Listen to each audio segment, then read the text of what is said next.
What if you know the danger is near, but even if there is 1%, we must grasp it to overcome the danger? In theory, it is like that. Everyone understands that we must seize the opportunity anytime, anywhere, but when faced with reality, not everyone is brave enough to face it.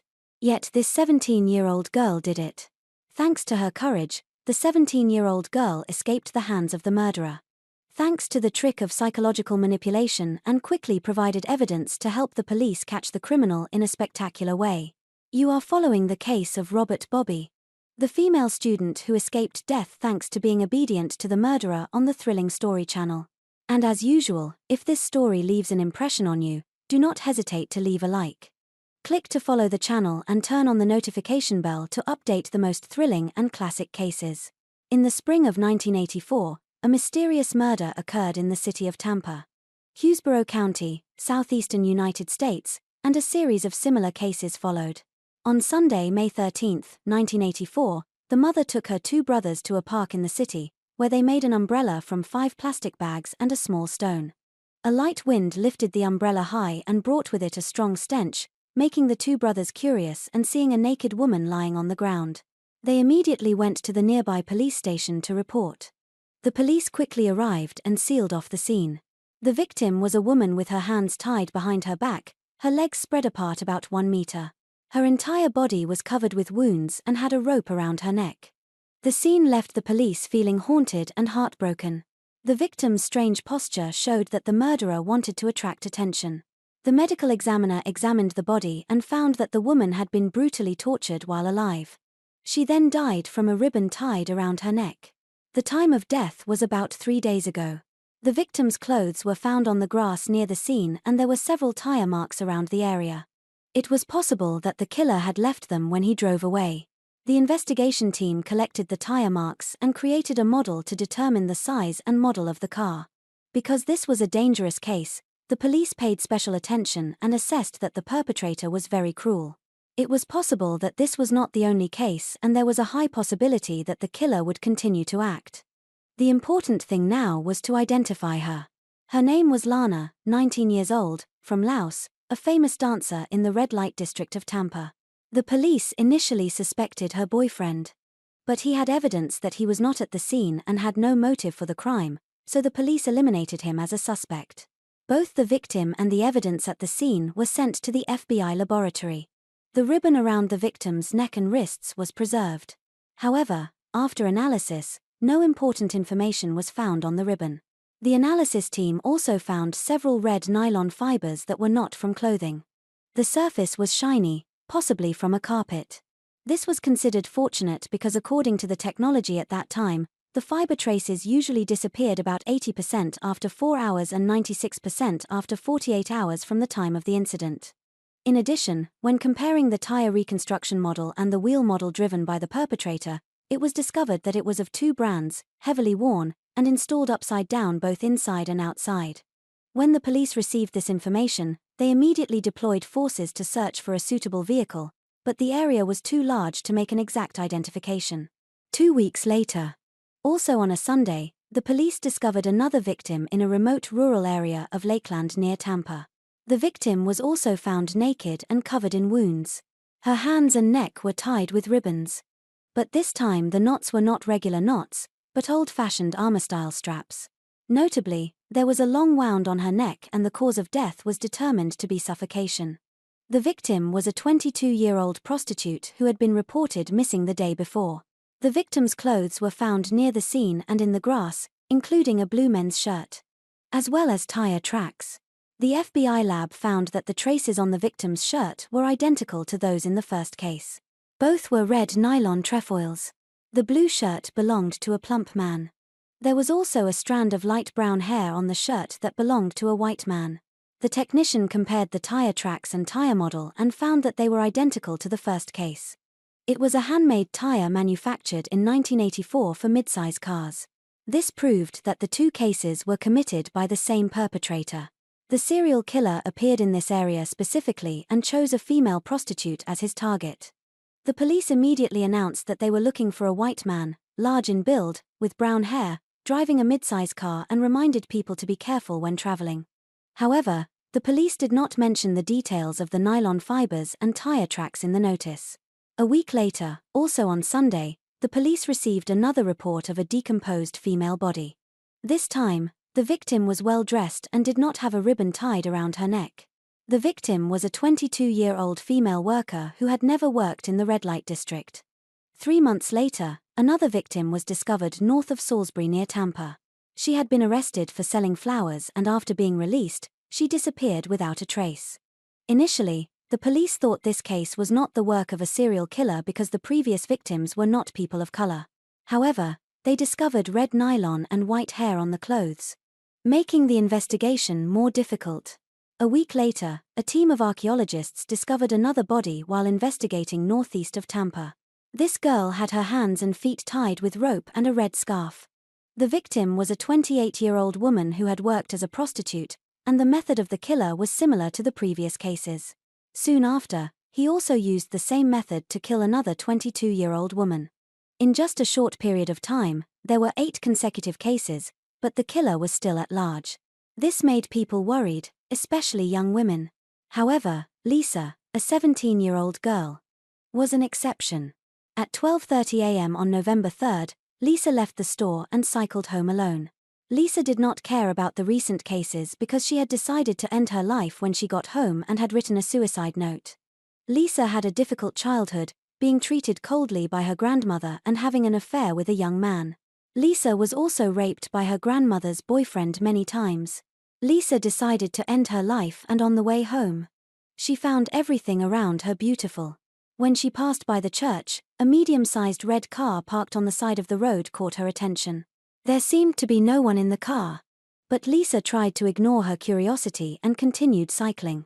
Suddenly, a white man appeared and pulled Lisa off her bike. Lisa's eyes were covered with a black cloth, and her will to live suddenly flared up strongly. She started screaming, but this did not affect the man's next action at all. The man said that as long as he was satisfied, he would not harm her. Immediately after, a gun was placed right on her left temple. Something that Lisa was all too familiar with since she had to endure her grandmother's boyfriend at home. Past experience taught her that resistance would only provoke the man.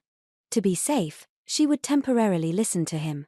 When the car seat was lowered, Lisa's hands and feet were tied and she lay there. At this time, outsiders could not see anything unusual in the car and the man drove away somewhere. At this time, Lisa did not dare to act rashly and after a while, the car suddenly stopped. Lisa was untied and led into a house.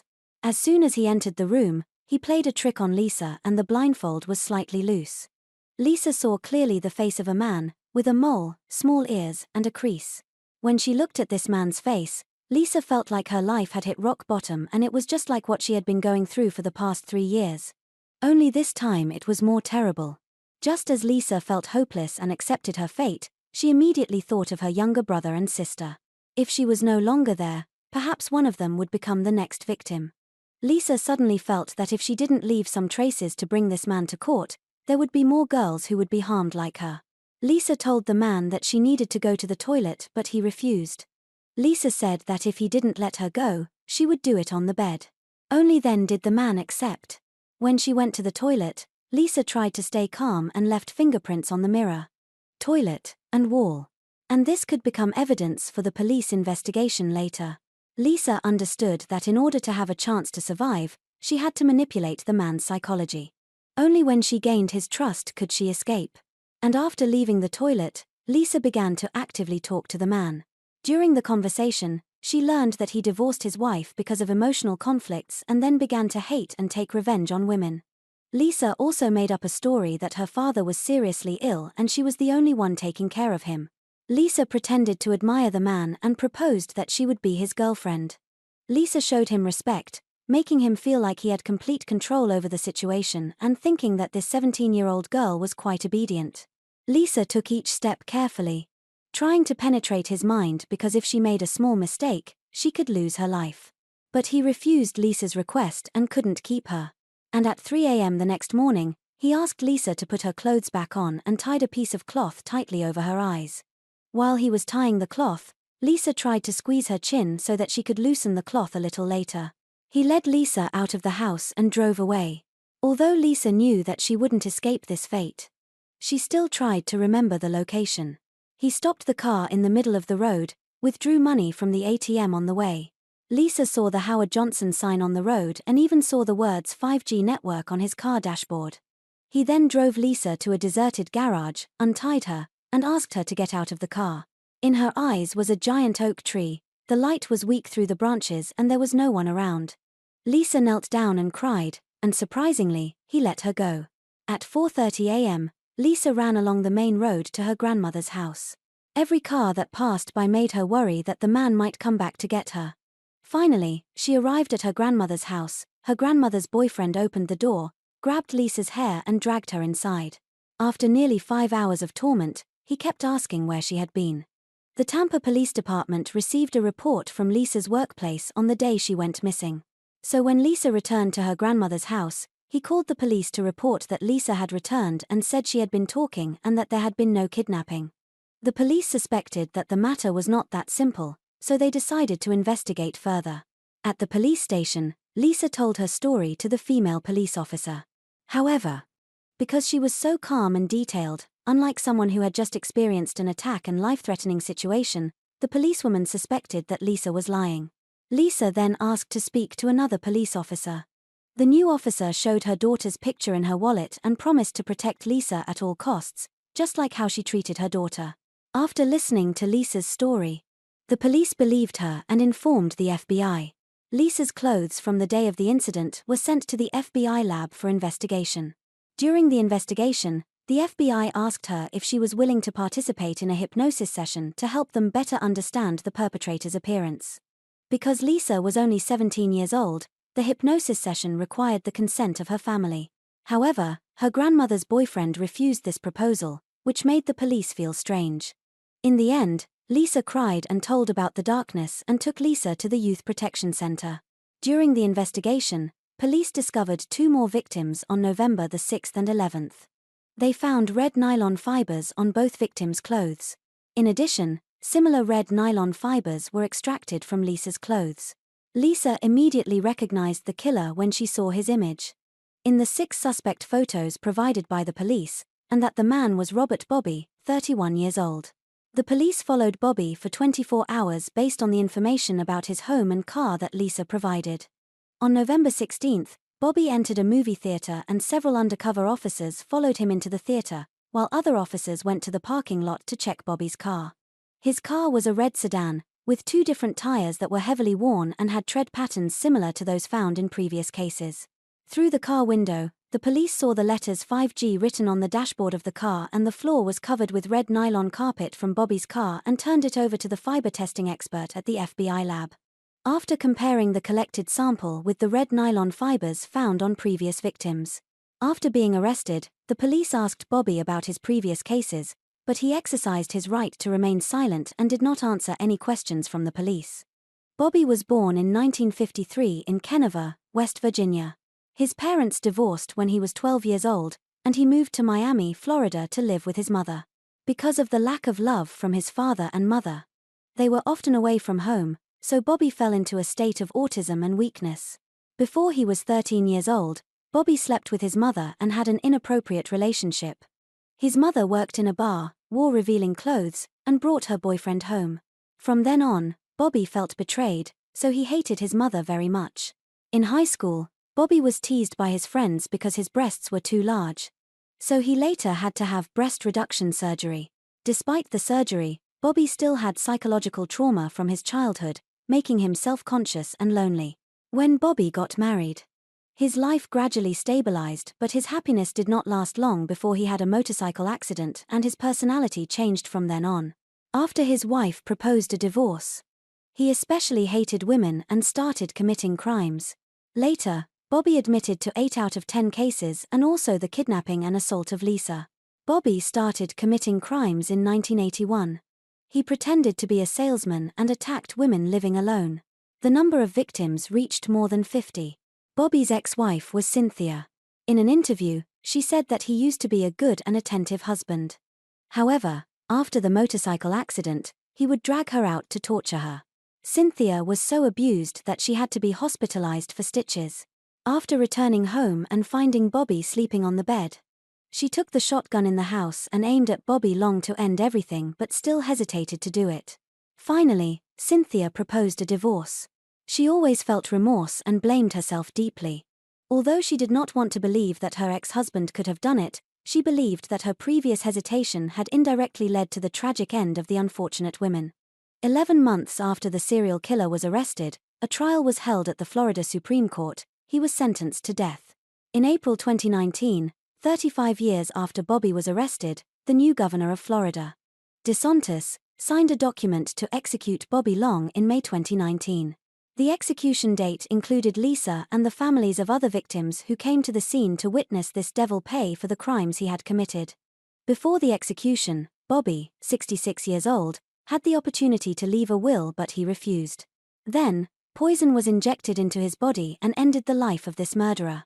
Lisa, the sole survivor, shared about her unfortunate past. These experiences did not make her depressed, but she felt lucky because Bobby chose her instead of other 17-year-old girls. Only after going through those difficulties did she have enough strength to escape the dangerous situation and bring the criminal to light, something that other 17-year-old girls might not have been able to do. And you, what do you think about the disgusting cruelty of this perverted murderer? Leave your comments below to discuss together. But before leaving, don't forget to leave a like. Follow the channel and turn on the notification bell to update the most thrilling and attractive cases on the channel.